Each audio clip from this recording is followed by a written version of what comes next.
Assalamualaikum, kita akan membahas mengenai sejarah kerajaan di Sungai Citarum, Bandung. Sungai Citarum adalah sungai terpanjang di Jawa Barat yang mengalir ke Laut Jawa, mata airnya di Gunung Wayang, Kabupaten Bandung, dengan panjang kurang lebih 300 km, berakhir di Kabupaten Karawang. Itu baru panjang kira-kira yang dihitung menurut garis lurus. Padahal jika dilihat dari satelit, Sungai Citarum tampak meliuk-liuk bagaikan ular, sehingga bila bisa direntangkan, pasti akan lebih panjang lagi. Sebelum orang mengenal Sungai Cisadane, Ciliwung, dan Cimanuk, Sungai Citarum sudah lebih dulu dikenal.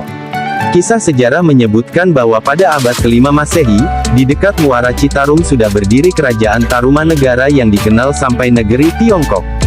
Nama Tarumanegara sendiri mengandung arti suatu kerajaan yang keratonnya atau pusat pemerintahannya dibangun tidak jauh dari muara Sungai Tarum atau Citarum. Karena kerajaan Tarumanegara dikenal di mancanegara sampai India, Thailand dan Tiongkok, dengan sendirinya nama Citarum ikut pula go internasional. Bukan hanya di wilayah Asia Tenggara, tapi sampai Asia Selatan dan Asia Timur.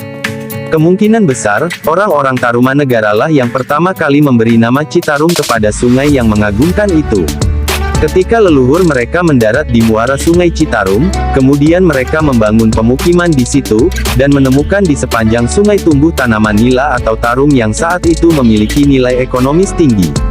Karena itu mereka kemudian membudidayakannya, dan memberi nama sungai penghasil nilai itu, Sungai Citarum. Ketika mereka mendirikan kerajaan, nama Sungai Citarum dijadikan identitas nama kerajaan mereka, yaitu Kerajaan Tarumanegara. Kaula Kerajaan Tarumangara giat membudidayakan tanaman tarum di sepanjang Sungai Citarum, yang terus dikembangkan ke arah hulu. Dan tarum menjadi salah satu mata dagangan andalan ekspor Kerajaan Tarumanegara. Sebab nilai atau tarum adalah bahan pewarna biru yang dibutuhkan oleh para bangsawan sejumlah kerajaan, antara lain juga para bangsawan Kaisar Tiongkok. Mereka menggunakan tarum untuk mewarnai jubah kebesaran mereka yang terbuat dari sutra. Jubah-jubah kebesaran para bangsawan Tiongkok diberi 3 warna favorit mereka dengan hiasan burung merak, yakni warna biru, kuning, dan merah. Warna biru adalah lambang langit, warna merah lambang besi, dan warna kuning adalah lambang tanah. Warna biru yang merupakan lambang langit merupakan warna paling sakral dan istimewa. Karena itu warna biru itu hanya dipakai pada acara-acara ritual hari-hari keagamaan para kaisar Tiongkok. Pada hari-hari biasa para kaisar Tiongkok, termasuk jika menerima tamu, mereka biasanya mengenakan jubah warna kuning yang melambangkan kebijakan. Dan pada saat perang, mereka mengenakan jubah warna merah yang melambangkan kekuatan, kejayaan, kemakmuran, dan keperkasaan. Dari mana para kaisar Tiongkok itu memperoleh warna biru itu? Warna biru itu mereka olah dari tanaman tarum atau nila yang sebagian besar mereka datangkan dari Kerajaan Tarumanegara. Itulah sebabnya nama Tarumanegara tercatat dalam catatan sejarah Kaisar Tiongkok pada masa dinasti Tang 317-755 M. Dan Kerajaan Tarumanegara pun berkembang menjadi kerajaan makmur. Wilayahnya meluas menjangkau seluruh Jawa bagian barat, bahkan sampai Lampung. Sayang kerajaan yang menjadi besar berkat berkah Sungai Citarum itu pelan-pelan surut, karena munculnya kerajaan yang lebih kuat, yakni Kerajaan Galuh Kawali, yang lokasinya tidak jauh dari hulu Sungai Citandui, tetapi juga tidak jauh dari hulu Sungai Cimanuk, sungai terpanjang kedua di Jawa Barat. Tetapi Raja-Raja Galuh yang menguasai Jawa Barat, tetap melestarikan Sungai Citarum dengan tanaman tarum yang tetap dipertahankan sebagai salah satu andalan produk pertanian Kerajaan Galuh. Kerajaan besar datang silih berganti menjadi penguasa Jawa Barat. Setelah Kerajaan Galuh, Sungai Citarum berada di bawah kekuasaan Pajajaran, Banten, Cirebon, Mataram, VOC. Akhirnya penguasa terakhir adalah pemerintah Hindia Belanda, sampai Indonesia merdeka. Sampai abad 19 Masehi, tarum masih merupakan andalan ekspor pemerintah Hindia Belanda, di samping teh, kopi, dan gula. Pamor tarum mulai merosot sejak ditemukannya bahan pewarna kimia pada 1896 Masehi. Menurut penelitian orang-orang Belanda, kualitas bahan pewarna tarum Sungai Citarum Indigofera tinctoria, mengungguli bahan pewarna sejenis dari Italia, dan hanya kalah dari tanaman nila India. Jika kisah sejarah Sungai Citarum baru muncul pada abad ke-5 Masehi, kisah legendanya lebih tua lagi. Rakyat Sunda mengenal Sungai Citarum dari legenda Sangkuriang dan Danyang Sumbi, yang dikaitkan dengan terbentuknya Gunung Tangkuban Perahu. Saat itu dataran tinggi Bandung masih merupakan sebuah lembah yang indah, sudah ada danau kecil atau situ yang jernih airnya, di sisi utara lembah ada gunung berapi yang dipuja penduduk penghuni lembah Bandung yang dipimpin Raja Sakti yang bernama Sungging Prabangkara. Membelah tengah-tengah lembah dari arah tenggara menuju barat laut mengalir Sungai Citarum yang jernih airnya. Setelah melewati sisi barat danau kecil, dan sisi barat gunung berapi, Sungai Citarum pun terus mengalir menuju Laut Jawa. Dari sini muncul legenda Sangkuriang yang terkenal itu. Alksa ketika sedang berburu di tepi Sungai Citarum, sang raja jatuh cinta pada gadis cantik yang tinggal di tepi sungai. Akibatnya gadis tadi hamil, dan lahirlah anaknya yang juga cantik jelita yang diberi nama Danyang Sumbi. Danyang Sumbi besar dalam asuhan ibunya, tetapi setelah menginjak remaja, Danyang Sumbi diantarkan ibunya menemui ayahnya di istana. Sang raja sangat terkejut melihat kecantikan Danyang Sumbi yang wajahnya sangat mirip dirinya. Danyang Sumbi langsung diakui sebagai putrinya, karena kebetulan sang raja tidak punya anak perempuan.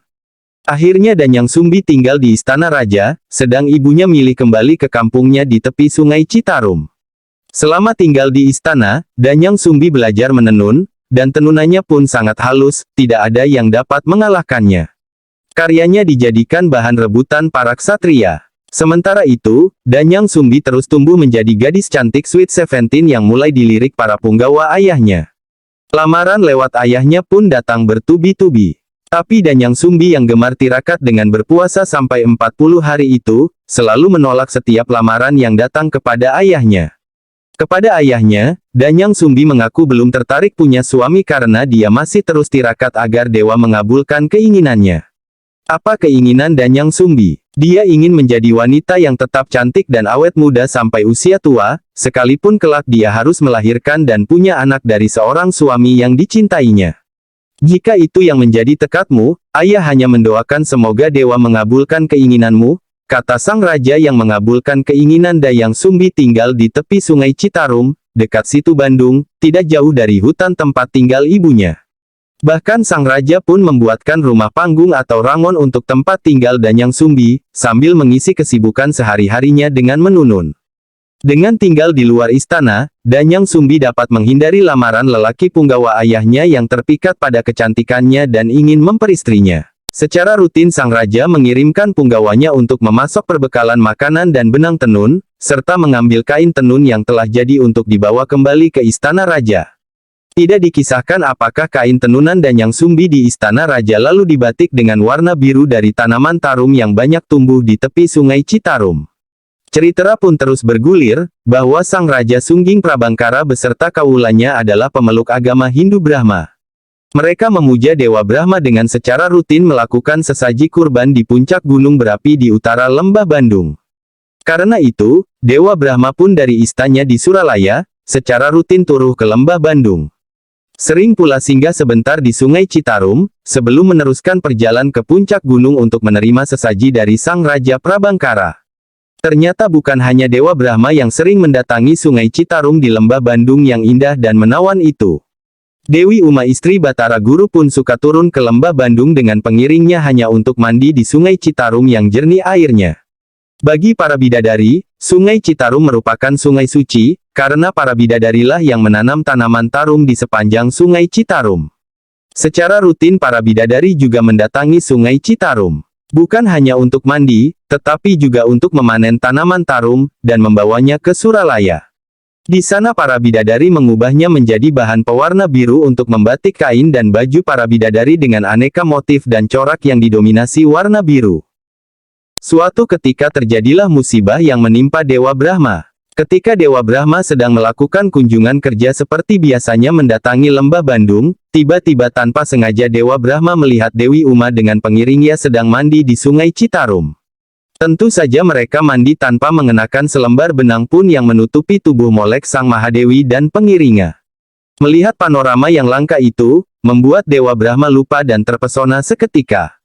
Takut diketahui sang Mahadewi Uma, Dewa Brahma mencoba bersembunyi di balik batu besar. Tetapi Dewi Uma mengetahui kenakalan Dewa Brahma, hingga membuatnya murka. Sang Mahadewi istri Batara Guru itu pun langsung mengutuk Dewa Brahma. Heh, Brahma, jadilah kamu seekor anjing, karena kelakuanmu mirip anjing. Kutuk Dewi Uma. Seketika Dewa Brahma pun berubah menjadi seekor anjing yang merangkak di tanah. Dia buru-buru keluar dari balik batu dengan merangkak dan mohon ampun sambil menangis menghibah-hibah kepada Sang Mahadewi. Sudahlah, Brahma, terima saja takdirmu dengan sabar. Engkau kuberi nama Situmang. Tugasmu menjadi penunggu danau kecil atau situ tak jauh dari batu tempat kamu bersembunyi. Kelak aku izinkan kamu memperistri seorang gadis cantik jelita putra Raja Sungging Prabangkara yang memuja kamu. Dari dia kamu akan punya anak laki-laki yang akan melepaskanmu dari kutukan. Dan saat itulah kutukanku padamu akan terlepas. Kamu akan kembali menjadi seorang dewa. Dan saat itulah kita akan berkumpul dan bertemu kembali di istana para dewa yang berbahagia di Kahyangan Suralaya, kata Sang Mahadewi. Setelah menyampaikan pesan-pesan dan nasihatnya, Sang Mahadewi Uma dan pengiringnya kembali ke Kahyangan Suralaya meninggalkan Dewa Brahma yang telah dikutuk menjadi Situmang, anjing penjaga Situ Bandung, di pinggiran lembah Bandung yang luas dan indah. Itulah sejarah Sungai Citarum. Terima kasih sudah menyimak cerita sejarah Sungai Citarum. Jangan lupa subscribe, like dan komentar. Ingin cerita sejarah apa ya?